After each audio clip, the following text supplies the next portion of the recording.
We are live. We are officially live. It's 6 p.m. Wednesday, October 12th. And I'm so excited about this session today. I know I start out every session by saying that, but it's because it really is true. Um, the people who know me know and understand the special place in my heart that APHA holds. It's like one of the biggest contributing factors to everything that I have been able to accomplish from my time as a student pharmacist to where I am now. Everything and all of my passion about being and staying involved in professional organizations started with APHA. So of course, I had to get them on the series because I think that some amazing things are taking place. Their residency program is growing, which is super exciting. We have with us today their two education executive residents. We have Maricus Jarvis as well as Brooke. I'm sorry, Brooke, I can't see your last name. Oh, it's Whittington. Brooke Whittington. Thank you so much for being here with us. As usual, if you're joining us live, you should probably know the routine by now. An emoji or anything to tell us that you can hear us loud and clear is super helpful. I'm scared that we could be like going on and on and on and can't be heard. And so I want to start with you, Brooke. Can you please start by telling us a little bit about yourself, please? Sure. So my name's Brooke. I am one of two education residents here at APHA. I recently graduated from the University of Arizona College of Pharmacy in Tucson. I was also really involved in APHA ASP as a student, and that is what really shaped me in my professional development and career. And I've always gravitated towards more like project-oriented work, and so this is the perfect position for me. But yeah, that's a little bit about me, and I'll send it over to Maricus. Yeah, Maricus, please tell all these beautiful people a little bit about yourself. Of course. Like Sally said, my name is Marcus Jarvis, and I am one of the education executive residents at the American Pharmacists Association. I kind of ended up in this work because I taught for about 5 years before entering pharmacy school. So I was kind of looking for a way to bridge my other work to my pharmacy work. So a position within an education department seemed like a really good fit when I found it.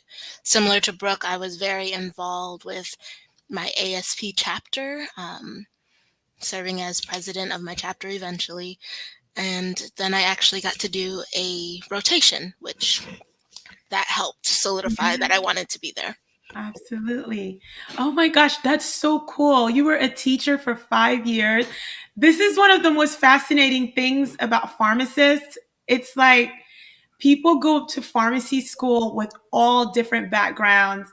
One of my colleagues used to be a social worker, which is something that I just would have never thought would like connect with pharmacy, but it explains so much about his people skills. It explains so much about his people skills once I learned that he had that background. I think that's so cool. And so from each of you, you're both education executive resident. So that means that there are other positions there. And I know that we're going to get to meet your other residents as well. But I guess I'll start with you, Maricus. Like, how many education residents are there currently? So there are two spots for education residents. So Brooke and I are the 2022-2023 education residents. Education is one of the bigger departments. Gotcha.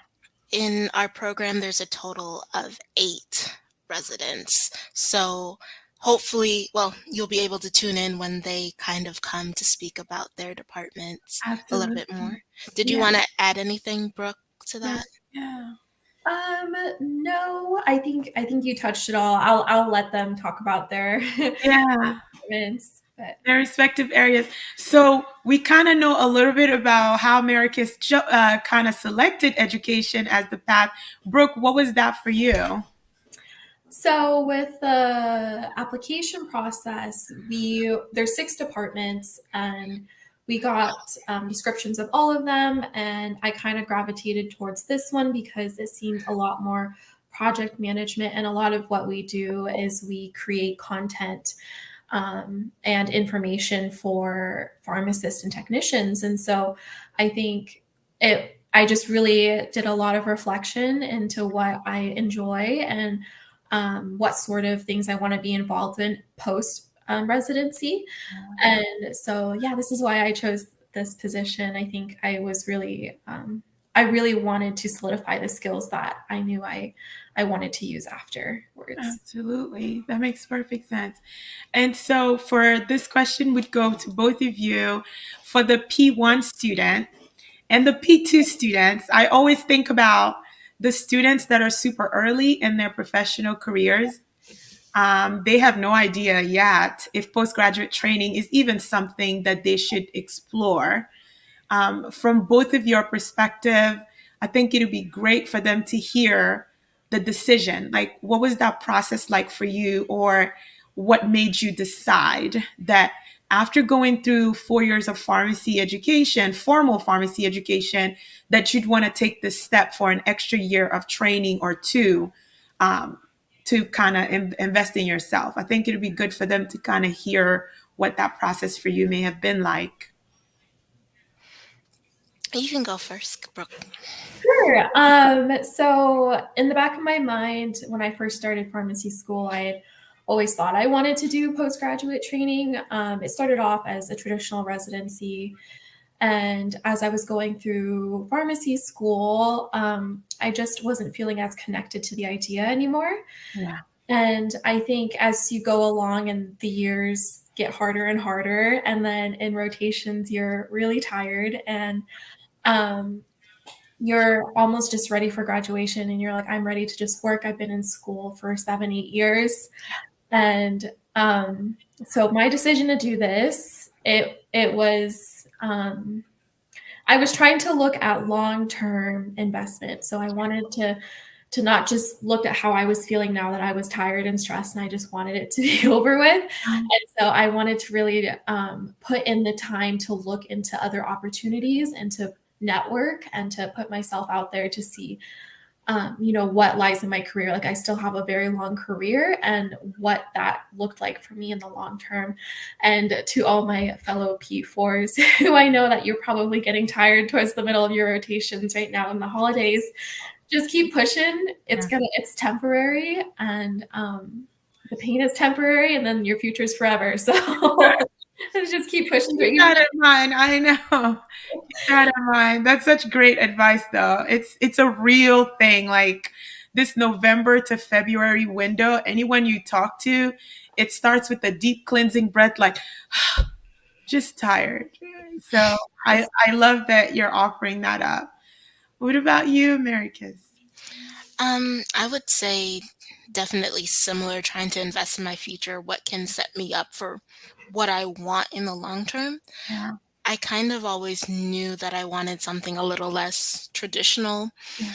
So I was definitely looking at what kind of skills I would gain from each experience when trying to figure out residency, fellowship, other, and those kind of things. And so I ended up applying for things that I felt would give me those unique skills. Yeah. To our first years out there, I would say just kind of get involved and try to find things where you can do like summer internships. I know a lot of programs have that, or sometimes there's work to be had in a hospital or retail setting. So I would definitely say just try to be exposed to as much as possible. I don't know if, well, I will share something afterwards Okay. where they can look for the APhA externship that they can apply after their first year or second. Very good. Because I guess that was like one of the other questions that I know some people may have about this, is or about like what opportunities exist for them to even be exposed to this for a little bit to help them figure out. APhAs is one avenue during their fourth year or their final year to do a rotation there. but you touched on an important point in that there are these other opportunities, internship or externships, and little things that you can do that can help you kind of get exposed to that. So I'd love for you to share that so that I can put that out to them and just let them know if they're interested in more info, they could find it there. That's really great. Your application process. There people are always curious about, do you guys go through forecast, or you guys are truly non-traditional and have your own application process to go through? I'll start. Um, so we do not go through forecasts. This program isn't accredited yet because there's not really a way to accredit association management Yeah. at this point. So we have our own separate system. If you've ever kind of done awards that you've tried to go for, or scholarships from the APhA Foundation, that's kind of similar to that. Gotcha. And then, kind of as Brooke mentioned, you kind of rank and say why you're interested, those general questions on that system. Gotcha. Would you like to talk about the second half of the process after you put in that initial form? Yeah, so after you apply, I think you have to have 2 letters of recommendation and submit a letter of intent, and then they will screen your information from there, and you will go on to your first round of interviews. And then this is usually, I'm not sure if they're going to structure it differently this year, but last year it was with a bunch of the directors from the different departments, and it was a general interview. And then you would get a call or email saying if you would move on to the next step. And then that's when you would rank your departments, and your top 3 you would interview with them. And then we do a match system, and then you'd have to match with your department that would choose you. But yeah, just briefly going back to finding opportunities, I think also networking is a huge part in finding if you like what you do. If you ever just like want to reach out on someone on LinkedIn and schedule some time to see what their day is like. I think that was also something that I did my 4th year to see if certain areas were of my interest. And I feel like everyone was pretty receptive to the idea of me reaching out on LinkedIn from a stranger. So I just want to put that out there. Yeah, it's true. And I think it's kind of a novel idea. I think encouraging students and saying, if you've never met someone before, if you've never had a conversation with them before, if you weren't even at a conference where they gave a presentation, but you see what they're doing and you're interested in learning more about that, it's okay to reach out to them. This is such a change in mentality. Like, they can't wrap their minds around it, which is so weird to me because millennials will DM a photographer for anything. Like, it's like, are you available on such and such day? I'm trying to get portraits, or a makeup artist could get a random, like, I don't think we think twice about DMing a makeup artist or someone if we're looking to see if they have availabilities. But there's this shift whenever it comes to like addressing or reaching out to someone for a professional connection. Like, you can see body language, and he's like, but I've never even met them. I'm like, yeah, that's kind of the superpower of the platform. It allows you to not seem super creepy and reaching out to someone based on what they are doing and saying that you want to learn more about that. So I'm really happy like that you've had excellent experiences with that, and you're encouraging encouraging up and coming students to explore this. One of the other things, like, I think I wanted to kind of learn more about is what you guys' year have been like so far. I believe we're officially outside of the 90-day period for everybody who started this summer. So what are you working on, or how did your year kind of unfold, to give folks an idea of what you've been up to since you started in the summer? Brooke, you go first. Sure. Well, um, Currently, we've been working on some sponsored products. We also work on certificate training programs. So anything that pharmacists or pharmacy technicians complete for continuing education is what we work on. And we also have various projects that go on in other departments. We do go on rotation with them for a period of time. I'm currently on call with the publishing department. So it's writing articles for them, coming up with like an FAQ sheet for influenza. So we do a variety of projects, but mostly focusing on building learning modules for pharmacists and pharmacy technicians. Gotcha. Definitely agree with what Brooke said. So we start at the start of July, kind of like your typical residency or fellowship, and then we go through the year as of right now. Um, I have been doing similar things, creating those training programs for the pharmacists and pharmacy technicians.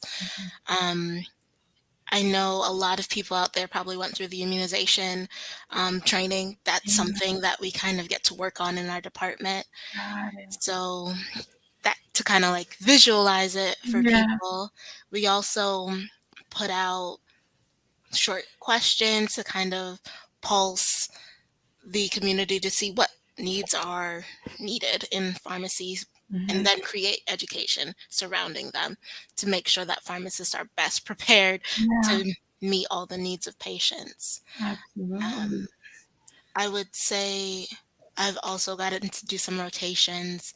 I just finished a communications rotation, which was interested in just seeing how people from different spheres kind of view pharmacy. Yeah, And then I've also gotten to do a board of pharmacy specialist rotation where I got to see those advanced practitioners yeah. and see like what kind of testing and preparation they do in order to provide for those board certified pharmacists. Pharmacist, absolutely. Okay, so that's pretty cool too. So it just sounds like you're exposed to more than just one version of education and one audience. I can imagine that what you would create for a licensed pharmacist versus a board of specialty pharmacists versus a pharmacy technician, all of that would be different because your audience is obviously different. So your training is really, I guess, focusing on teaching you and developing those skills of how to create educational material.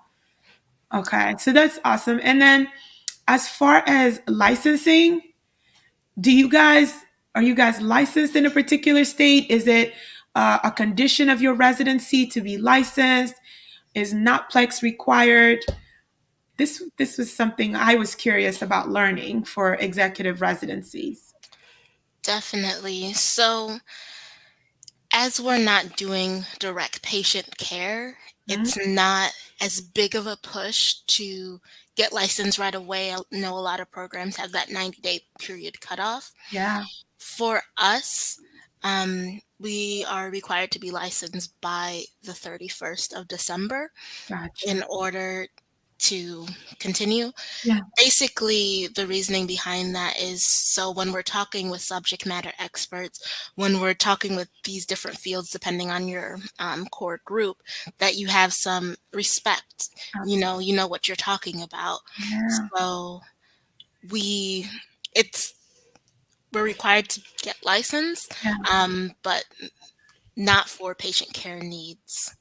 But Um, more from having a good frame of reference because you're engaging with so many different people. exactly, That makes exactly. perfect that makes perfect sense. So like if we're having a conversation and I get into value versus outcome based conversation for diabetes care and guideline updates, you know what I'm saying. You're like Exactly. you know exactly what I'm saying and what I'm looking for as far as what I would be interested in as far as continuing education. That makes perfect sense that that would be important. Um, your journey, I'm sure. When did you find out that you were selected, or that when did they make an offer to you? Because I would imagine that if you guys don't participate in the match, students that are applying to your program may also be participating in forecasts. And from a decision making standpoint, are the candidates notified early enough so they know that they can withdraw from the match, or they may need to continue with that? I think we are ahead of forecasts. I think we let our candidates know before March. Good. That's in the Yep, that would make you ahead of the match day. Match day is usually right in the middle of March. Okay, so that's an advantage. That's a really important point for anybody who's watching that's a prospective candidate. When you're applying for non-traditional programs, that's a really important question to ask them, because you want to have that information of you have the offer or you don't have the offer, so that you can withdraw from the match. The benefit of withdrawing from the match is that the automated system doesn't factor you in. And I know you just think you're just one person, but you get out of the way for another candidate. You get out of the way for another candidate for all of those submissions you're going to do. Just, I think if you have an offer and you have every intention of accepting the offer with a non-traditional program, please, please, please withdraw from the match. Don't go through the match and then tell the program, unfortunately, I can't accept. I just think that that's very unprofessional. So if you're thinking about doing that, please don't. So, yeah. To kind of add on to that, our application is already online. Okay. It's due December 31st, and our goal is to kind of, for this year, to have that interviewing that was talked about in late January, early February, so that those can be turned around in February before the match, so you can withdraw, not rank, and not get into that trouble, because definitely the consequences of that aren't great either for you personally. So Nope, they are not. Okay, good. So the application is currently open. yes, it's live. I just checked before this Oh, call. good. It's live.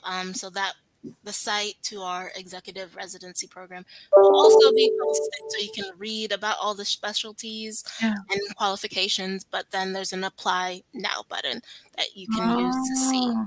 Mhm. Okay, so guys, application is open.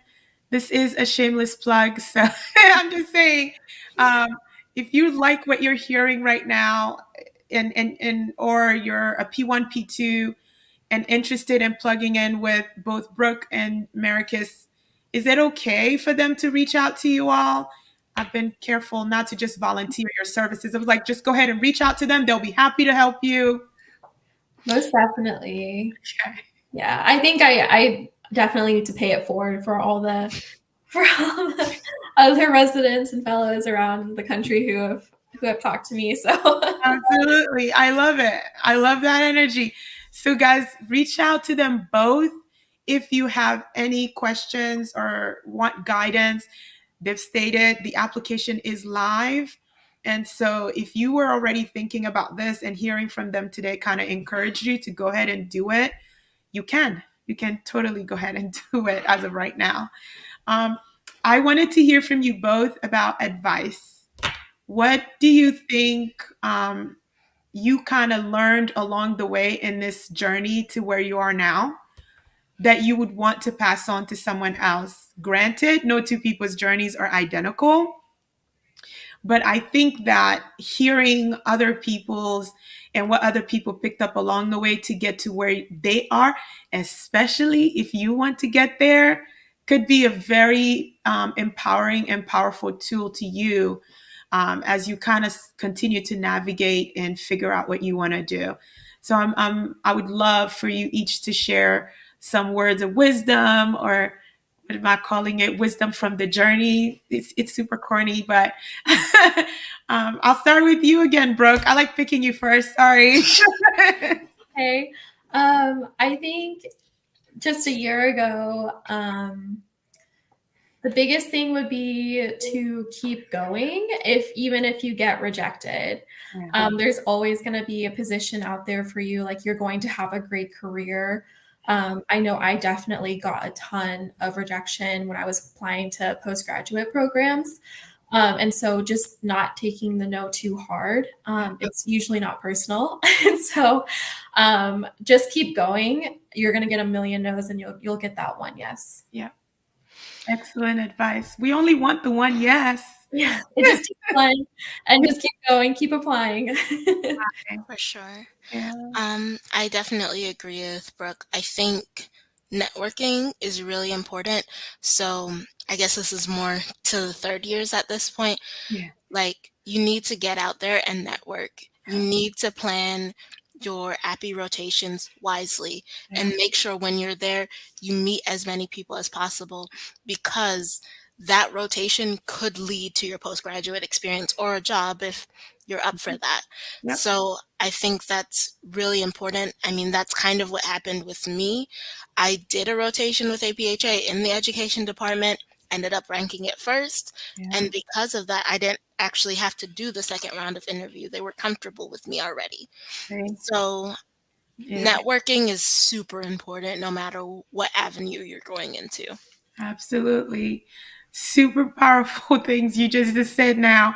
Not giving up and just having that tenacity to really, really stay focused on the mission. Like, I know I sound crazy when I say it like that, but it's just staying focused and committed to the mission, especially when you have clarity of vision. Like, this is what I want. This is what I need to do to get to what I envision for myself. You cannot quit. Keep pushing. And also, your network is a very powerful, powerful tool. I can't thank you guys enough. And I'm so excited that we are going to have 3 separate dates for APhA executive residents. I was going to say fellow because that's what it was when I was coming out. There was just the APhA executive fellow, and now there's a whole group of you. So like it's an adjustment for me, but we have 2 more dates coming up with all of the APhA executive residents, some in publishing, some in policy and government affairs, a group I am so excited to speak to because policy and advocacy, that was my thing as a student. So I'm curious to know like all of the different things that they are working on. I'd love to speak with them in detail just because that's such an area of interest to me. But I'm so grateful for this opportunity, and share anything you're able to share with me, and I'd be happy to share it on my platform with my audience and encouraging them to reach out to you both. Thank you for taking the time. We are so grateful and have a great evening. Thank you. It was Thank great. you so much. Thank you. Bye-bye. Bye. Bye.